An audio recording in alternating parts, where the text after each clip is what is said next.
মিঠামইনে উপস্থিত চিত্রনায়ক আমিন খান। দেখুন এখানে একটি অনুষ্ঠানে উপস্থিত হয়েছেন তিনি।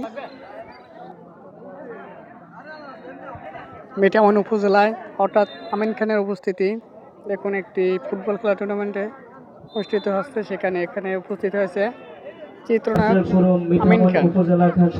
আপনাদেরকে সরাসরি দেখাইতেছি চিত্রনায়ক আমিন খান। টুর্নামেন্ট 2024-এর ফাইনাল খেলা।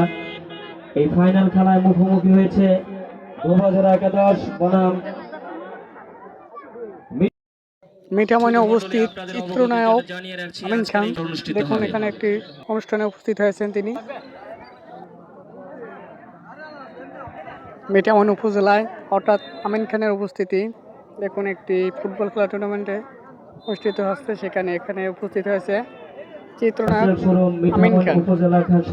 আপনাদেরকে সরাসরি দেখাইতেছি চিত্রনায়ক আমিন খান।